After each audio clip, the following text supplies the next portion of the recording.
This is the minute. President Trump is heading to California. He's going to be in Los Angeles today, getting a firsthand look at the damage from the devastating wildfires. The president has criticized state leaders and especially Governor Newsom for the wildfire response. The governor is going to welcome President Trump today at LAX. A remembrance ceremony being held this morning in Half Moon Bay to honor the 7 farm workers who were killed in a mass shooting 2 years ago. Farm worker rights groups are hosting that event. They say that they are also hoping to address some of the challenges facing farm workers, like poor living conditions. And public schools may be in danger of running out of money in Oakland. The Alameda County Superintendent says Oakland Unified must take action by June to correct its budget shortfall or end up under the supervision of a state trustee.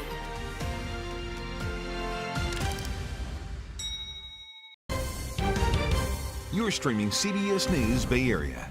It's almost the weekend, and as we dive into this weekend, we have some big changes in the forecast for us. The past few days have been amazing with sunny skies, warm temperatures.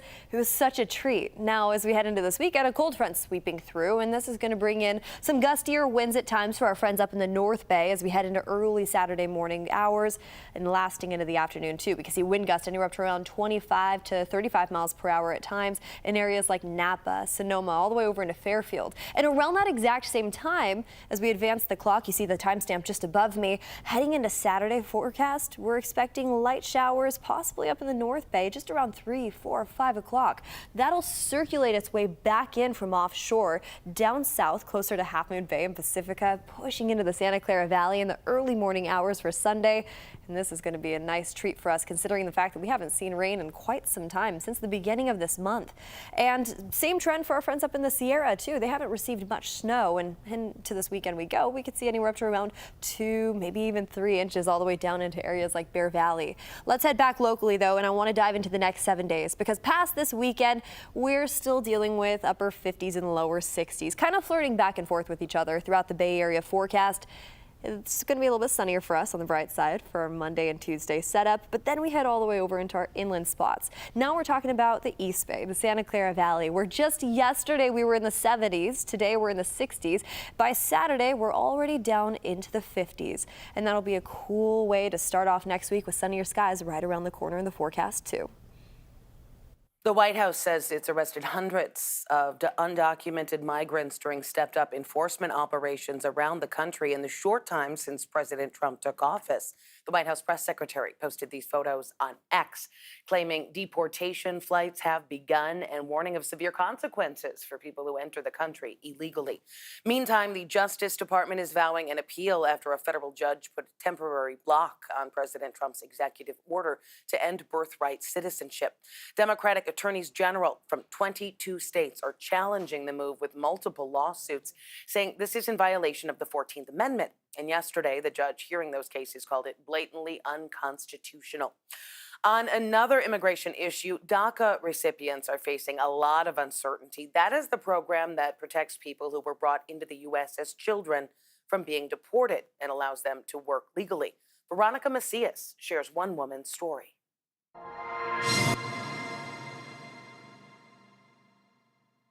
Which one do you think is prettier? Life for the dreamers like Sarah Souza began looking bright after the implementation of the DACA program in 2012. Sabes que me encantan los aretes de acá. Okay. Tenga un buen día. While still not a U.S. citizen, Souza loves this country, she says, for the opportunities it's afforded her. I haven't been to Brazil in almost 23 years. The mission is where she feels most at home, filling her with a sense of community and connection to her Latinx roots. As a DACA recipient, she's managed to complete a master's in public affairs, has worked for the city and county of San Francisco, and she's an immigrant rights commissioner. As Obama would say, our dreamers are American in every way, except, the documentation. We are very concerned with, DACA, the DACA program. It was certainly a target for, previous Trump administration, and now we are anticipating anti-immigrant court, circuit court decisions. Under new immigration policies, she's now worried about the future of the country's estimated 650,000 dreamers, as the Deferred Action for Childhood Arrivals program recipients are known. Republicans say those targeted will be criminals. However, during his first term in office, President Trump attempted to kill the program, making Souza and others nervous about losing temporary protections. But once they start hearing the stories of the people, Senator Josh Becker recently held an event in San Francisco to discuss the history of mass deportations and to highlight what's being done to protect the state from potential raids. As the son of immigrants, he believes there's no denying the vital role immigrants have had on California's economy. We built this country through immigration. So all of us, everybody in this country is immigrant. The only ones that are not are the American Indian, yeah. Recognizing the economic impact of immigrants, not just, of course, in the work and the jobs and the labor that is done, but also in the taxes. Estimates are undocumented population contributes $8.9 billion to the state of California. Souza is hoping younger dreamers are able to carry out their aspirations in this country just like she has, and this country can agree on a humane immigration reform. I lived most of my life here, so San Francisco is my home. I belong to every aspect of this city that's so beloved and has so much to offer because of its, diversity and cultural contributions, all from amazing immigrant communities that have worked and lived here for centuries.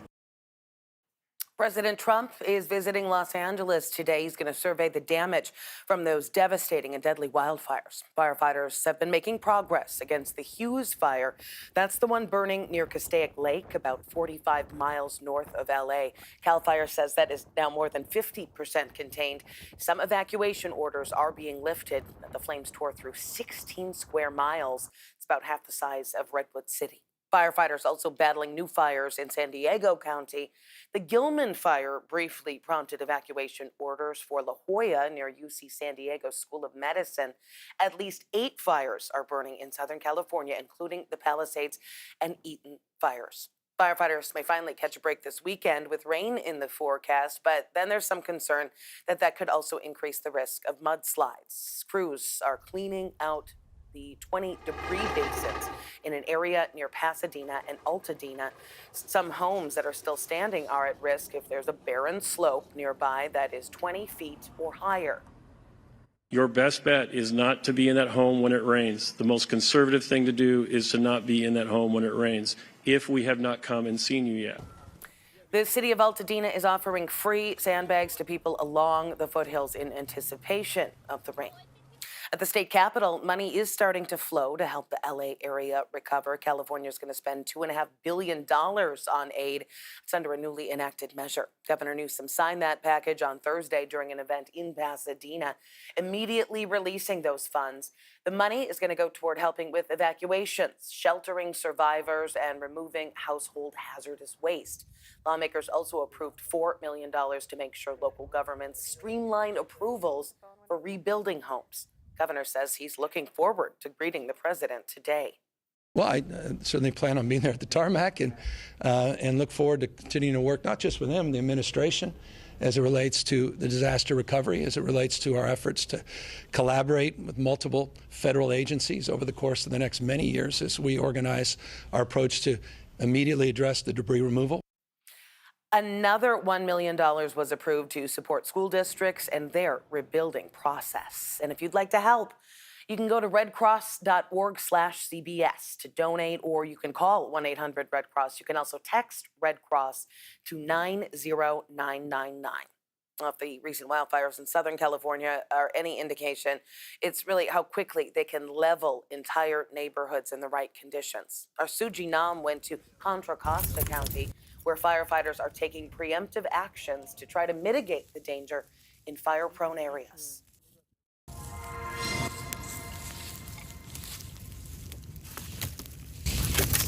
Captain Brandon Earhart of the Contra Costa County Fire Protection District is working alongside his firefighters in the Rossmore neighborhood. as crews burn piles of wood on this steep terrain by these houses, managing fuel on the ground to prevent vegetation-dense areas like these from becoming targets to wildfires. Basically what they're doing here is they're using drip torches to aid in ignition. We've put in some scratch line around each pile. Try to eliminate a lot of the dead and dying fuel that's on the ground.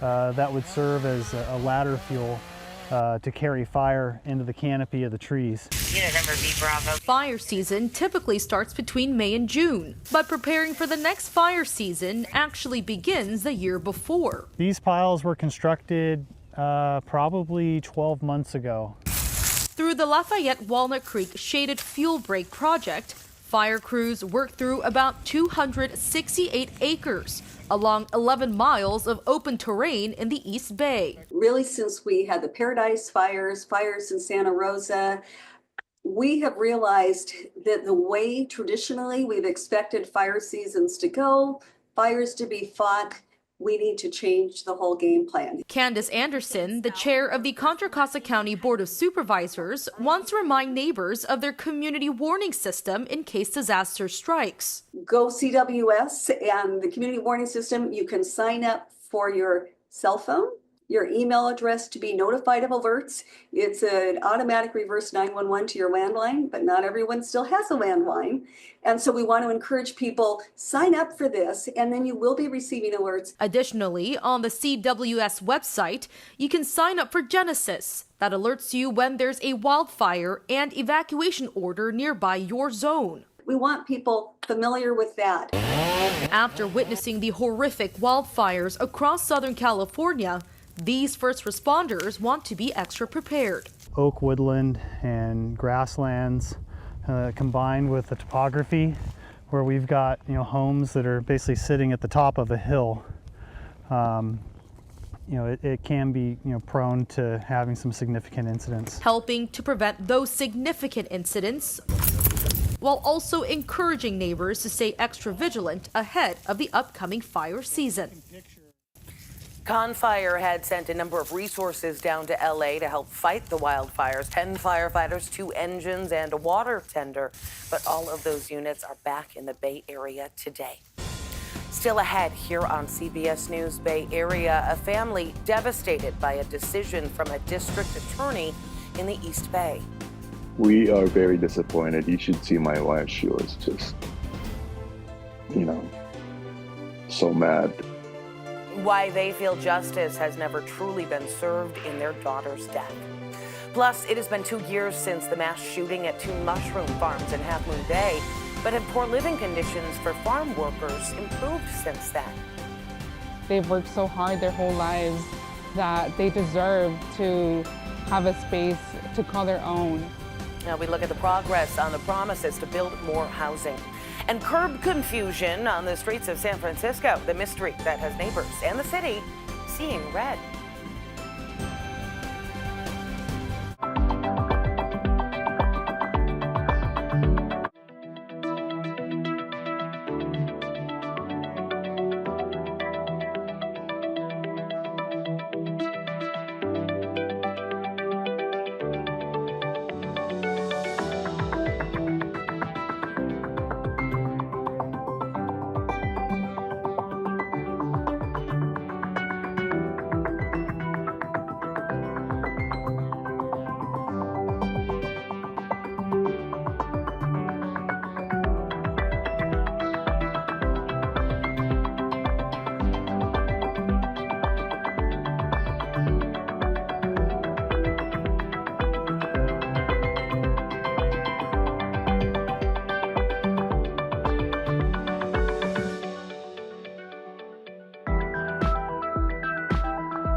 are new developments in the case of a 24-year-old woman who was killed more than 2 years ago.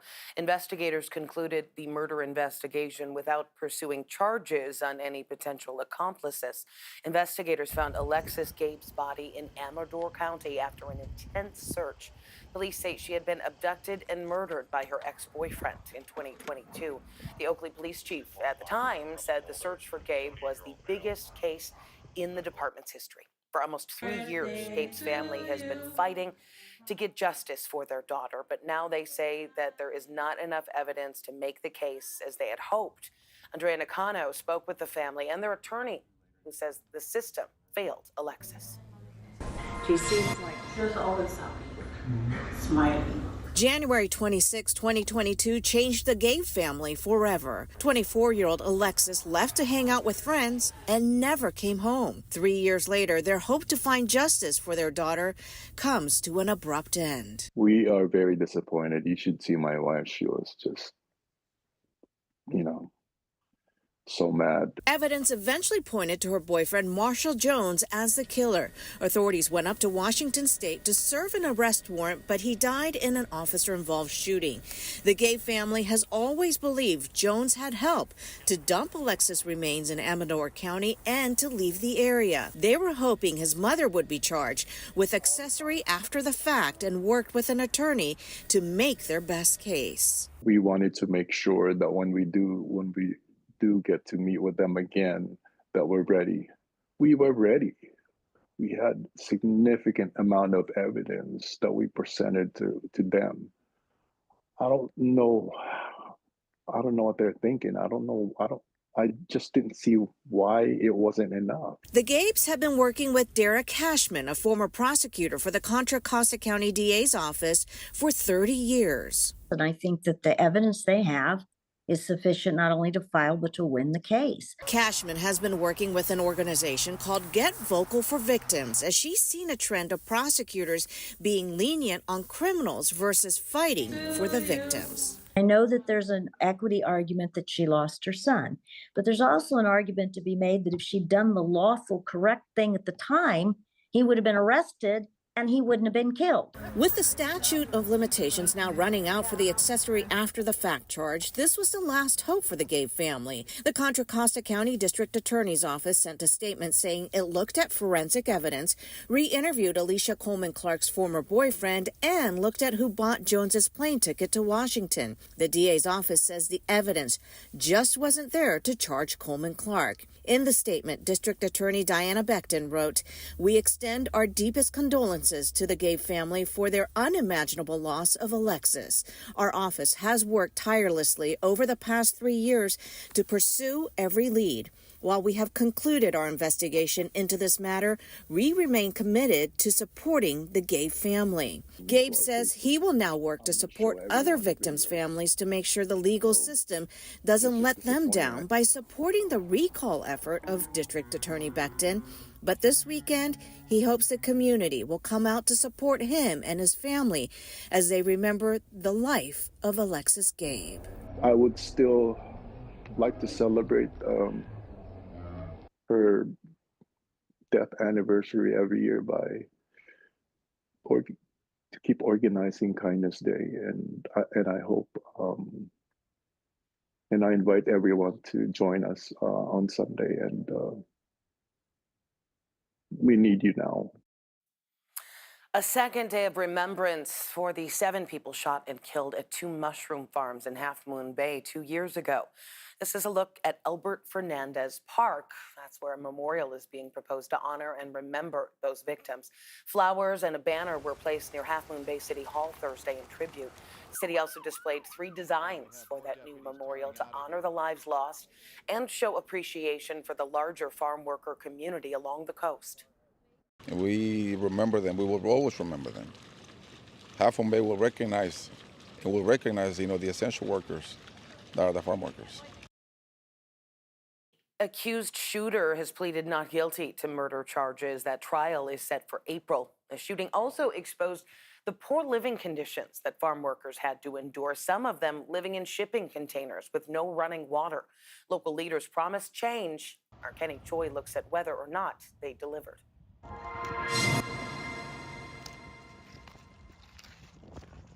Javier Torres has been working at farms in Half Moon Bay for nearly 50 years. He remembers living with 5 to 10 other workers in single rooms and sleeping on cardboard beds. Sandra Sancion is a farm worker advocate and translates for the 72-year-old. That disrupts the families. It puts a lot of stress on the families, on the couples, on the children.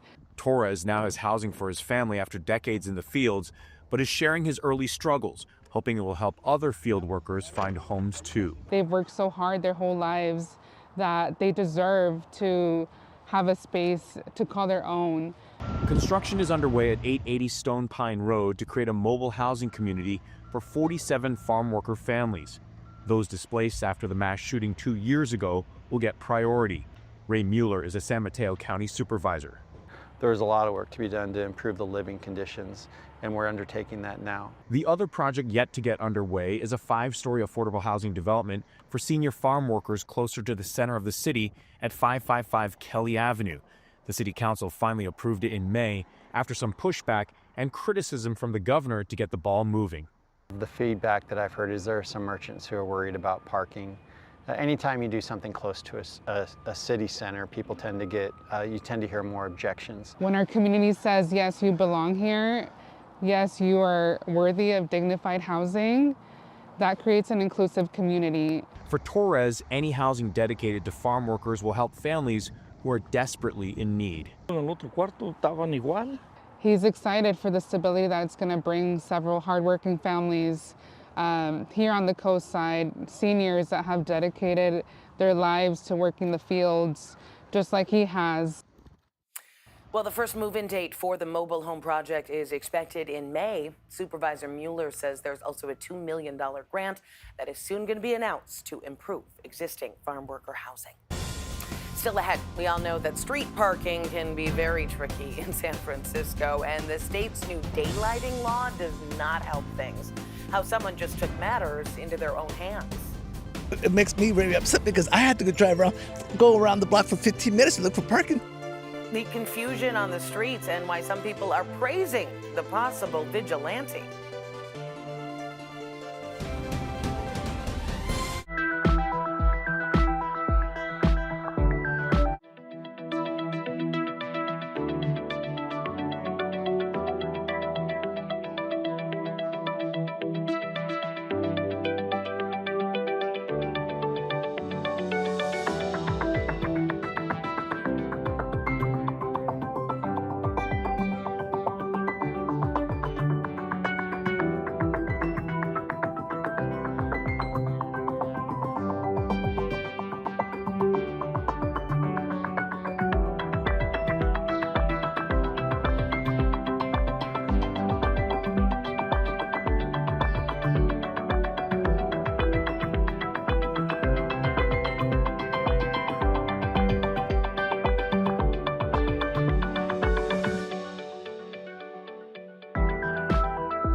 Now, we still have sunshine in the forecast for us today, but it's going to look a little different day by day heading into this weekend. Clouds are going to start rolling in from our inland spots, actually, as this area of low pressure starts to impact the Northern Bay first, I should say.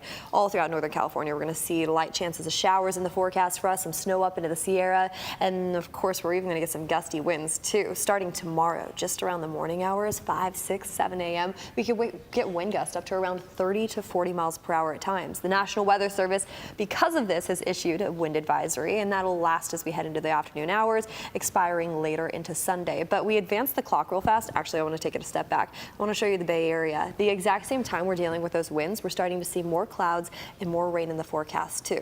This starts Saturday in the afternoon hours up in the North Bay with just light chances here and there. We extend all the way into Sunday morning. Hopefully many of us are sleeping around 2 o'clock, but that's when it starts to move in from offshore. And I'll have more on that coming up in just a bit, what this is going to look like for our friends up in the Sierra. Thanks, Jess. New state law makes it illegal to park a car within 20 feet of any intersection, whether it's marked or not. Well, you'd think red paint along the streets in San Francisco's Richmond district would emphasize that point, but unfortunately no one, not even the city, knows who actually painted that curb red. Our Kelsey Thor looks into the mystery and why some are calling them a vigilante. I'm parked all the way over there just because of those red lines. Eric Rodriguez has been working at a construction site near the intersection of Balboa and 18th for the last few weeks.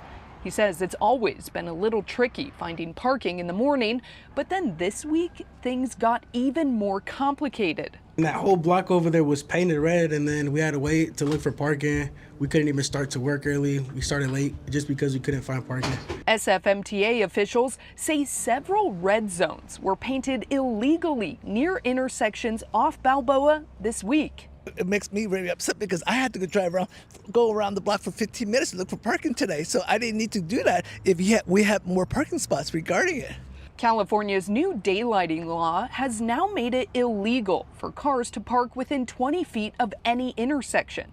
The city says it's working on painting red zones at intersections in school zones, but says many other intersections in the city won't have any markings or signage, despite it still being illegal to park near them. Whoever painted these illegal red zones did so in the correct areas of the intersections. They just painted the zones beyond the regulated 20-foot distance. The SFMTA says the incident has stretched their resources thin and caused confusion among residents. But some think maybe whoever did this was just trying to help save people from getting a ticket. I think what they're doing is good. I think they're trying to help people. If there isn't money in the budget, this person said, hey, I'm going to go out, help the city, help the citizens, and do it on my own. I think you can't see that person as anything except an angel. After being alerted to the illegal red zones, SFMTA crews came out to the area and fixed the zones by painting over them to the correct 20-foot length. Eric told us he's happy the whole saga has been remedied, but he's still confused by the whole thing and still not a fan of the new daylighting law. I personally don't like it, especially living in the city. It's really hard to find parking, so I feel like, I don't know, I don't like it. Well, the SFMTA said that these zones were painted illegally by what they called an unknown source. But some neighbors think that the zones may never have been painted by some vigilante and instead might have just been painted mistakenly by an SFMTA employee. Well, either way, the errors have been corrected and all the red zones in this area are now correct at the 20-foot length. Coming up here in the next half hour on CBS News Bay Area, the clock is ticking for some families living in San Francisco shelters. How the return of pre-COVID rules could threaten a family's ability to get their daughter the specialized medical help that she needs. And you might have seen a lot of misinformation on social media about those wildfires in Southern California. We are tapping into our CBS Confirmed team to separate fact from fiction. We'll be right back.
Ann Makovic, and this is The Minute. President Trump is going to be in Los Angeles today getting a first-hand look at the damage from the devastating wildfires. The president has criticized state leaders, and especially Governor Newsom, for the wildfire response. The governor is going to welcome President Trump today at LAX.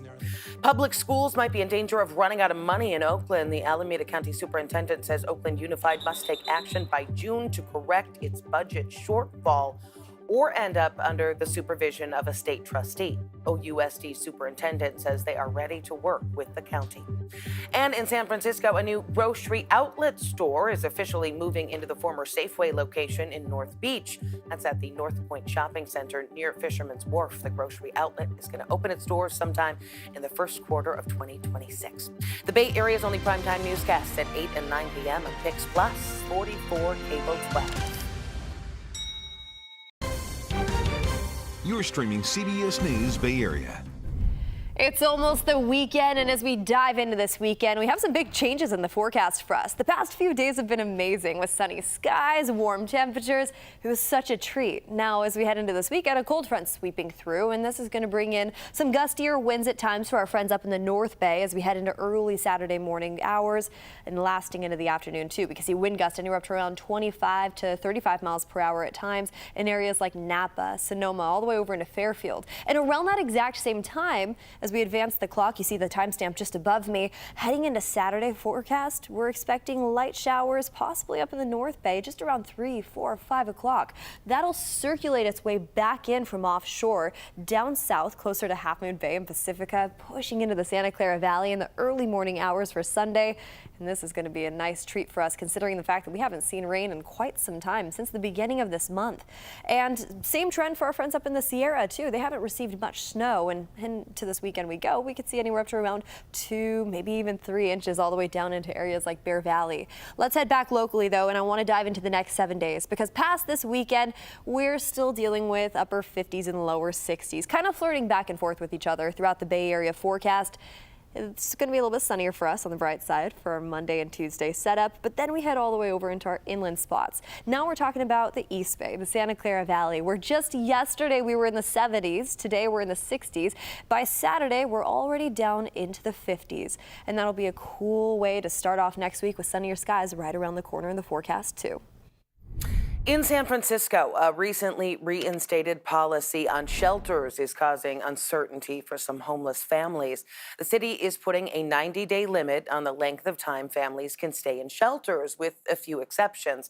That policy had been on hold since the start of the pandemic, but its return is coming at a time when the number of families on the street is skyrocketing. San Francisco conducted its most recent point-in-time count last January, and that report found 405 homeless families in the city. That is up 94% from 2022, 94%. Though the city says that part of that jump is because their data collection practices have improved. Almost a third of those families did not have shelter. City officials say reviving the policy is going to help them prioritize families with the most urgent needs. Our Kara St. Cyr spoke with one family who just got their notice. Their time in the shelter will soon be up. How best to do that? Maria's family came to the Salvation Army Harbor House from Honduras last October. She told us through a translator the move to the U.S. was a necessity. I came to this country looking to help improve my daughter's health, because in my home country, she can't receive the treatment and the resources she needs. Her 6-year-old daughter has a disease called Clipper syndrome, a condition that affects the brain and spinal cord. Maria says the best medical care for her daughter is here in the U.S., but now that's being jeopardized by a change in the city's policy. It puts stricter limits on how long families can stay in shelters and tightens eligibility for who gets priority. I panicked when they told me. I'm worried. I'm feeling frustrated. I have a child who has a disability, so my husband and I are very worried about not having anywhere to go. We've learned the Harbor House, along with 2 other homeless shelters in the city, sent out these letters to residents who've lived in the shelters for more than 90 days. The letter pictured gives families a final 30-day extension before they have to leave. Maria says her deadline is February 10th. She's devastated. I don't have the slightest idea of what we're going to do. We don't have family who can help support us here. It's just me, my husband, and my children. We're all we have, and I came to this country to help find a treatment for my daughter. San Francisco's Department of Homelessness and Supportive Housing rolled back COVID-era extensions for families staying in 90-day shelters in December. The new policy allows for up to 3 30-day extensions based on individual family circumstances. It's part of a larger reform meant to reduce shelter waitlists and prioritize families in most urgent need. HSH told us in a statement the intent of the policy is not to push families out of shelter prematurely, but to ensure that shelter is used as an emergency resource. When we first reported on the policy change back in November, Hope Kamer with Compass Family Services says she worried the new policy would only put more families back on the street. Providers want flow. We want families into a shelter for a short shelter stay, interim housing, permanent housing solutions. But what's happening with these changes is that a family is going to flow from shelter back onto the street. Maria says time is quickly running out for her family. She was told there's no possibility for an extension. Again, more than 400 families in San Francisco face homelessness, with about a quarter of them sleeping in vehicles. Just last month, the Board of Supervisors overturned the SFMTA's decision to ban RVs from parking overnight on public streets. Meantime, San Francisco continues to carry out homeless sweeps. The city ramped up enforcement after the Supreme Court ruling last summer that gave cities the green light to clear out encampments, even if shelter beds are not available. President Trump is visiting Los Angeles this afternoon to tour the area devastated by the Palisades fire. The president continues to threaten to withhold federal aid, blaming the severity of the fires on improper forestry and water management. CBS California investigative correspondent Julie Watts has a fact check of some of the statements that both President Trump and Governor Newsom have made.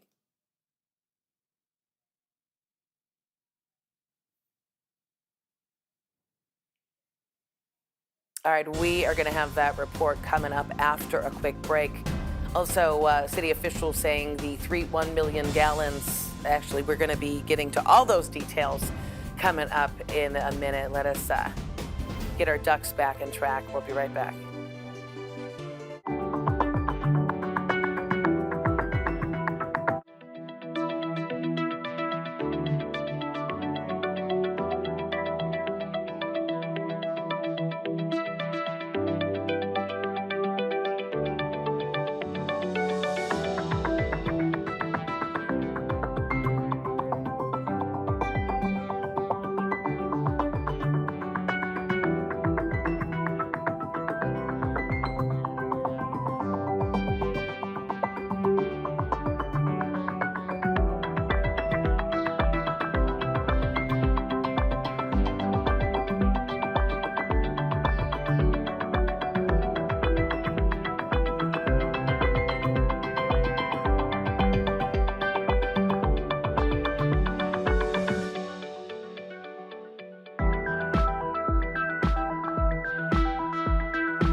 Now, we still have sunshine in the forecast for us today, but it's going to look a little different day by day heading into this weekend. Clouds are going to start rolling in from our inland spots, actually, as this area of low pressure starts to impact the northern bay first, I should say.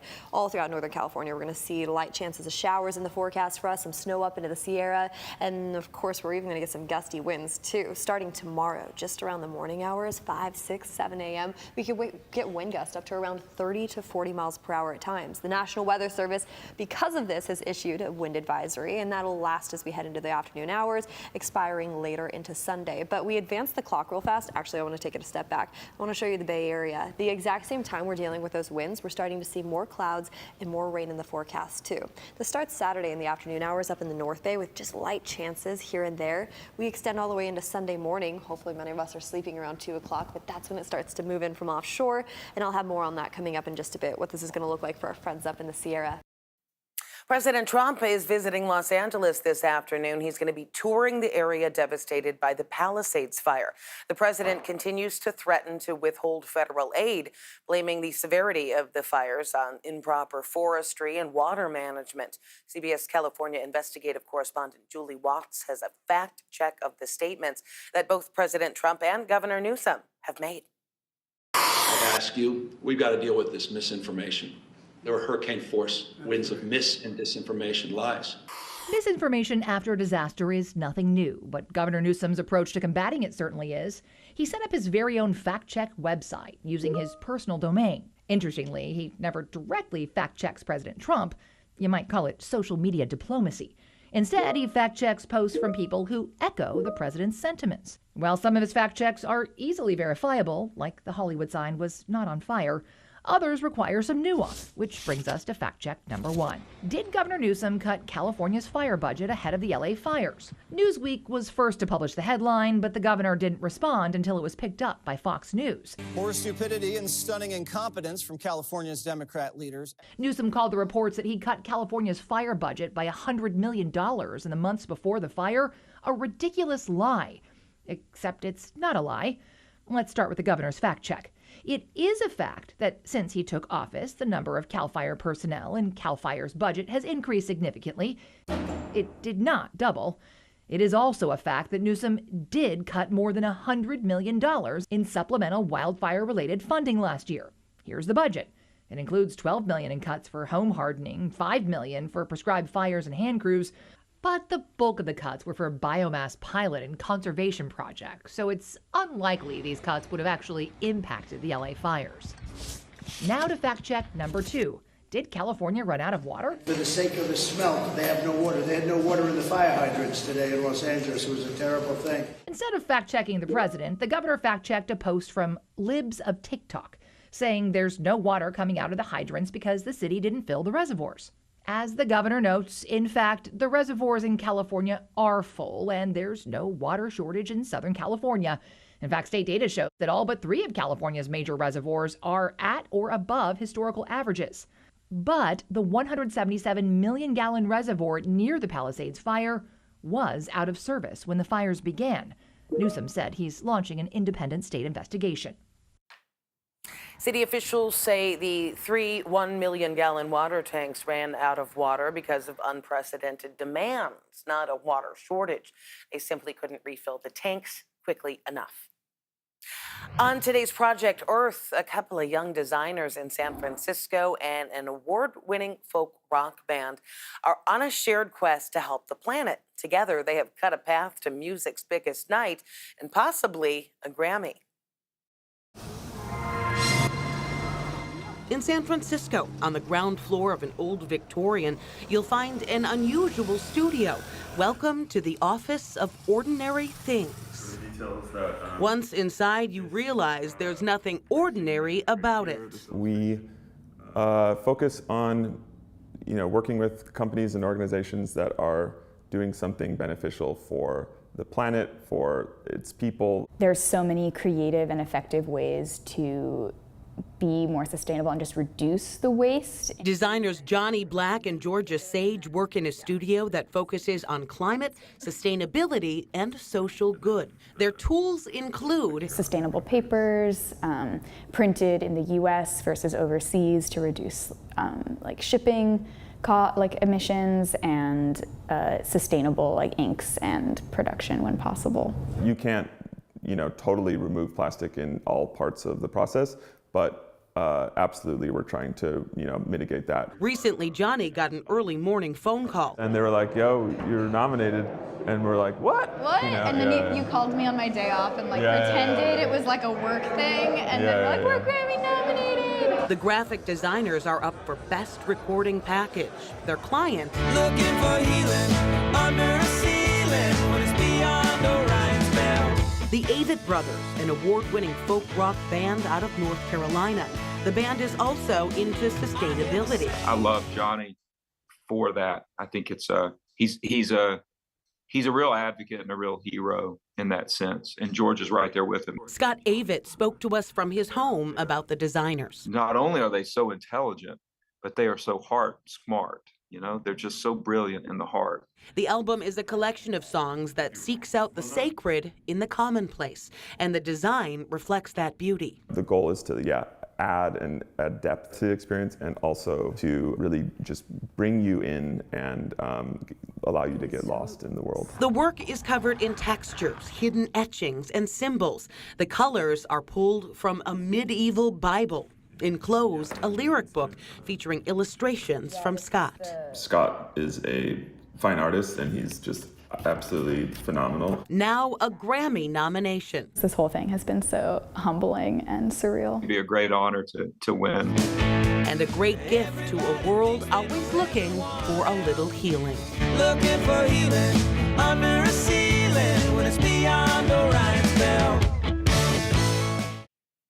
And we wish them the best of luck. You can watch the Grammys live on KPIX and streaming on Paramount Plus. It all starts at 5:30 on Sunday, February 2nd. Coming up, we are introducing our new Icon Award, honoring people serving in our community. We're going to meet the pair teaching kids about the ABCs of social justice. It's almost like big empathy work to create songs that frame a world of belonging.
Take a look at this. For the most part, heading into the Saturday afternoon setup, it's relatively dry, but we're going to start seeing light chances of showers here and there up in the North Bay. This is the first time that we've actually even seen rain in quite some time, and we'll continue to see that sweep back in from offshore with a chance of light snow up in those higher peaks down south as we head all the way into our Sunday morning forecast, as many of us are just waking up and hopefully taking it slow. Now we head all the way over into the Sierra. This is the exciting part. I mean, these slopes, there's been barely any snow this month. They're expected to get 2 inches, which isn't anything really to write home about, but it's important to note that they're getting something. So if you're planning on heading up there, keep that in mind. We're expecting upper 50s and low 60s throughout the rest of this week for us here in the Bay.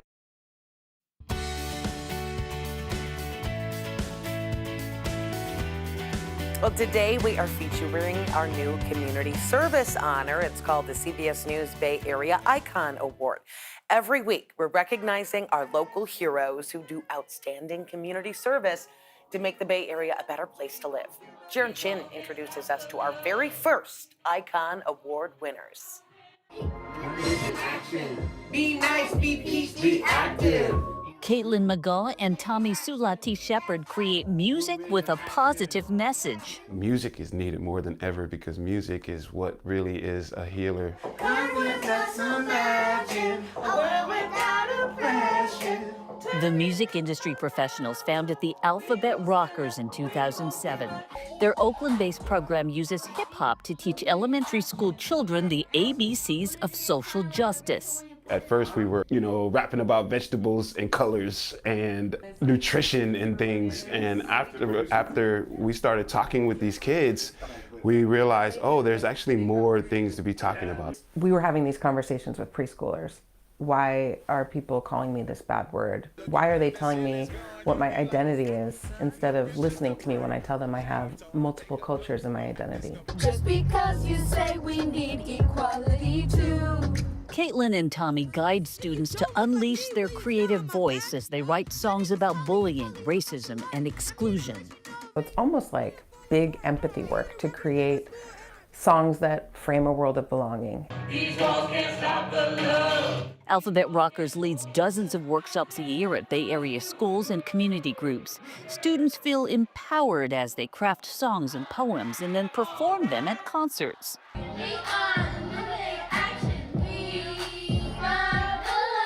10-year-old Onyx Austin took part in the Alphabet Rockers' 6-month after-school program, Movement in Action, at the Destiny Arts Center. He says Tommy and Caitlin are like family, and he takes to heart the lessons they sing about. Even though people are bullies sometimes, they have a tiny bit of good in them. Fellow participant Matthew Bransford is proud of how he's grown as a songwriter and artist. I have the courage to perform something big that I've made in front of my whole school. The circle is a space to grow, connecting us to a collective glow. And Caitlin, Tommy, and 3 of the young stars rocked the music world when they won a Grammy Award in 2023 for Best Children's Music Album. But the pair says the best is still to come. Music changes culture, where every song we write is something that helps people through the day, that gives them tools to strategize, and that brings us together. Alphabet Rockers is very community. We're going to expand our community to the globe. We could just record that real quick. So for empowering Alphabet Rockers to create music for social change, this week's CBS News Bay Area Icon Award goes to Tommy Sulati Shepherd and Caitlin McGaw. The Alphabet Rockers are sponsored by the nonprofit Sozu Impact. The workshops that they run can cost $3,000 to $5,000, but those costs can be offset by donations and fundraising. Next, they are doing some workshops in Oakland schools this spring. Well, if you want to nominate a community hero for a CBS News Bay Area Icon Award, we would love to hear about them. Go to our website, kpix.com/icon. Thanks for streaming CBS News Bay Area. I'm Ann Makovic. We're going to be right back with your first alert forecast and another look at your top story.